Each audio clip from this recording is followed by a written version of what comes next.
Olá pessoal, tudo bem com vocês? Vamos para mais um encontro. É, esse bloco agora de conteúdos que a gente vai discutir trata da segunda geração da chamada psicologia da Gestalt. E para a gente entrar nesse tema, hoje nós vamos tratar, né, de um assunto bem legal que é a mudança da atitude natural para a atitude fenomenológica e a sua interface com a construção aí desse universo da chamada clínica gestáltica. A clínica gestáltica é a clínica da gestalterapia, né? Gestalterapia que vem ganhando aí nos últimos anos mais espaço no cenário acadêmico e, consequentemente, nas produções teóricas, nos congressos, o que é muito legal, né? Gestalterapia ela surge em 1951 com a produção, né, e a publicação do Gestalt Therapy, Gestalt Therapy que foi sua obra mais central e também a sua obra mais controversa, né? Já vou dizer por quê. O Gestalt Therapy, ele, apesar, né, de toda a produção da Gestalt terapia ser resultado de um trabalho conjunto de vários autores, vários atores, né? É, ele foi assinado por três autores aí que levaram, né, o título de autores da obra, que é o Fritz Perls, o Goodman e o Hefferlein. Então esses três eles assinam a obra, mas a gente sabe que na constituição aí dessa obra tão importante para a gestalterapia, nós tivemos mais atores, né, como a Laura Perls, enfim, mais outros. Vejam, quando a gente fala, né, por que eu tô trazendo esse assunto para introduzir esse tema aqui? Porque esses três autores, eles, aliás, todo esse grupo, ele é um grupo que foi um grupo de muito debate e é, também muito conflito. Então nunca houve assim, um consenso no que deveria ser a gestalterapia, como ela deveria ser articulada. E isso não foi diferente depois da publicação do Gestalt Therapy. Então, no Gestalt Therapy nós tivemos o desenvolvimento das teses do Fritz Perls, né, que ele já vinha construindo desde a publicação do Ego, Fome e Agressão, que é uma das suas primeiras obras. E essas teses elas foram desenvolvidas a partir do trabalho do Paul Goodman. Paul Goodman, que já era um escritor, né, reconhecido, já tinha uma trajetória no universo acadêmico e literário dos Estados Unidos. Então ele assume, né, junto com o Goodman, com o Peirce, esse trabalho, né, de redigir o Gestalt Therapy. E o Paul Goodman ele identifica na fenomenologia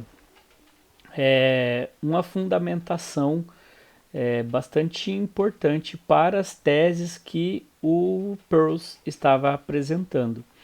Então, a partir, né, da letra aí do Paul Goodman, da redação que ele dá a essas teses, a gestalterapia ela vai se constituir como uma proposta, né, de psicologia fenomenológica. Então, toda a fundamentação que aparece no Gestalt Therapy é de uma perspectiva de uma fenomenologia pragmática. E isso gera um certo conflito com o Fritz Perls, porque o Perls ele já vinha de uma outra tradição, uma outra perspectiva, e o Perls ele tinha o interesse de dar uma leitura mais humanista para a gestalterapia. Então a perspectiva do Perls era mais humanista existencial e do Goodman fenomenológico pragmática. Isso faz com que aí nós tenhamos uma cisão na gestalterapia e ela se desenvolve por essas duas vertentes. Então ela vai ter em determinados momentos um viés mais humanista existencial e em outros momentos uma característica mais fenomenológico pragmática, né? Por isso que é muito comum a gente encontrar uma certa divergência até mesmo entre os gestaltistas, né? Os psicólogos clínicos aí que trabalham com a gestalt terapia.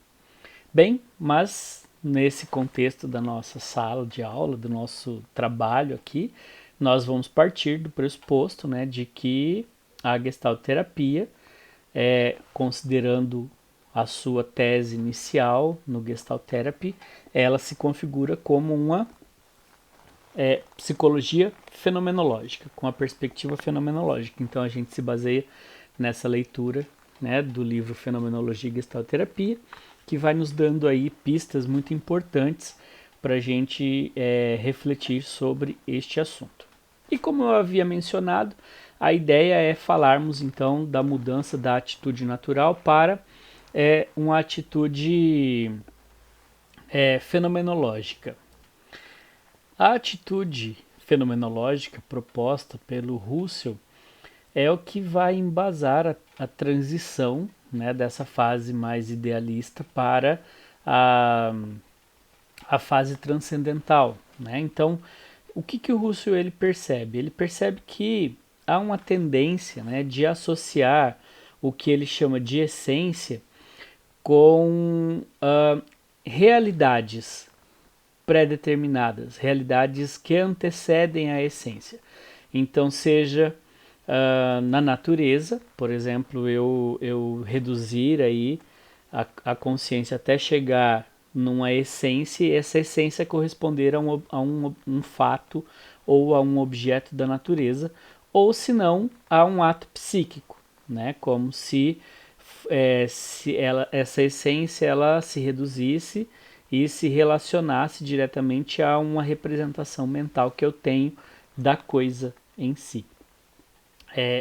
E o Russell ele começa a perceber que esse não é um bom caminho, então ele vai entender que isso ainda trata-se de uma atitude naturalista. Se a gente parte do pressuposto de que a essência que eu estou buscando por meio da redução fenomenológica, ela corresponde a algo, né, a um existente, por assim dizer, então isso ainda indicaria uma atitude naturalista. E ele propõe a ruptura com essa tese e a adesão a uma atitude fenomenológica. O que significa isso? Significa dizer que uma essência ela não é uma representação nem, né, da minha representação mental, muito menos da coisa da natureza, mas ela é um modo de doação, ela mesma. Então a essência nada mais é do que uma possibilidade, uma idealidade que aparece como possível, né, como uma possibilidade dentro dessa dinâmica do conhecimento.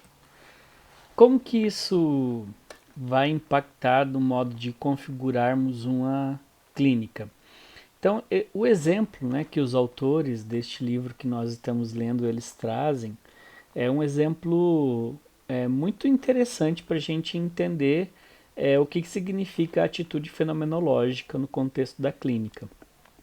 Então, vamos aí pensar, né, essa atitude hipotética, né, de um atendimento clínico onde um jovem rapaz ele está se queixando constantemente da sua namorada.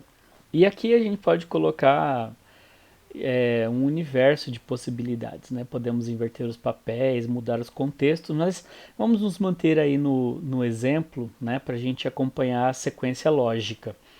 Então, o rapaz ele está dizendo que a namorada está constantemente insatisfeita com os programas sociais que ele escolhe para ambos. Então, ela não gosta dos filmes que ele escolhe, ela não gosta dos sabores de pizza que ele escolhe, ela não gosta dos programas sociais, né, que ele propõe, né, para ambos. E ele fica nessa repetição dessas queixas, né, trazendo esse incômodo, né, que essa namorada sente em relação a ele. E o clínico, percebendo essa repetição, então pergunta, né, faz uma intervenção, uma interrupção, né, perguntando no que mais ela está insatisfeita com você. né, como uma provocação. E essa pergunta, ela vem carregada, né, de uma carga aí ansiogênica, né, que atravessa o indivíduo. Então o indivíduo ele precisa parar um pouquinho, sair desse discurso que já estava quase que pré-determinado, né, construído, e ele precisa olhar rapidamente para o seu contexto, para si, né? E a pergunta então o deixa um pouco ansioso, ele se agita na cadeira, né? Sacode a perna e meio que titubeando diz: ela acha que quando eu cozinho eu sou muito rápido. E o clínico imediatamente diz: você é rápido demais para ela? Então, essa intervenção que o clínico faz neste momento, depois, né, a gente vai olhar isso com um pouquinho mais de aprofundamento quando a gente falar das intervenções, não é esse é o caso agora, mas essa intervenção que o clínico faz visa, né, fazer o indivíduo sair dessa labilidade, dessa repetição que ele está trazendo, para ele se perceber, tomar contato, fazer contato com o modo como ele está narrando as coisas e principalmente como ele está se afetando com, com aquela narrativa. Né? Então, a partir dessa pergunta, né, que ele faz, você é rápido demais para ela? Então ele começa a perceber que ali já não há mais uma preocupação com os fatos em si. Então é necessário agora começar a perceber que há uma ansiedade no momento em que eu falo, e essa ansiedade ela não está necessariamente correlacionada a uma situação concreta. Ela traz um inacabamento, né? Esse inacabamento, essa incompletude.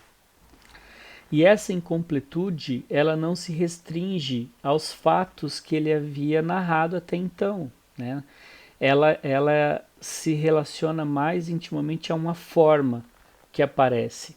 É uma forma presente, uma forma constante que não tem um conteúdo específico, mas ela vai se mostrando de diversas maneiras e em diversos momentos. Então essa situação ansiogênica ela vai aparecendo em muitas outras situações. Então até que o indivíduo olhando para essa forma começa a perceber que neste relacionamento e em outros relacionamentos essa forma esteve presente. Então esteve presente nessa necessidade de fugir, de escapar, de ser rápido demais, de não permitir que o outro o acompanhe, de não permitir que o outro esteja junto, né, fazendo contato. Enfim, não se trata de a gente olhar especificamente uma situação, mas de perceber que há uma forma que ela vem se repetindo constantemente. E quando o indivíduo olha para essa forma, ele percebe que esse inacabamento é profundamente ansiogênico. Então aqui a gente abandonou a atitude natural, porque não se trata mais de narrar uma situação específica. Tá? Não se trata de olhar para uma questão concreta que aconteceu em determinado período, mas de perceber qual é a forma implicada nesta situação e como que esta forma está me mobilizando neste exato momento e com certeza vai me mobilizar em outros momentos se eu não olhar para ela e não conseguir entender essa incompletude e fazer algo com isso. Né? Não fazer, e se eu não fizer algo com isso, ela vai se repetir. Né? Tem um meme na internet que brinca, né? Depois que você termina um relacionamento, se você não fizer terapia, o seu ex ou a sua ex, ele retorna no corpo do próximo, né? Aqui, né, brincadeiras à parte, mas no fim das contas é isso mesmo. Porque não se trata de quem está no momento, da pessoa concreta, da situação concreta, mas das formas que estão atravessadas naquela situação e como essas formas fazem com que eu signifique todos os processos. Então isso é a atitude fenomenológica e o abandono da chamada atitude natural no universo da clínica, tá bom? Então acho que isso faz com que a gente tenha aí uma boa noção para a gente entender que as essências, quando a gente fala, né, dessa dimensão transcendental, as essências elas não estão restritas a uma situação, a um objeto concreto, a uma representação mental. Elas são modos de doação, são formas que aparecem e que não necessariamente precisam ter um conteúdo restrito ou específico, mas elas vão dando orientações para os modos como eu vou construindo significados para o momento no qual eu estou implicado. Tá bom? Então, um abraço para vocês e até a próxima.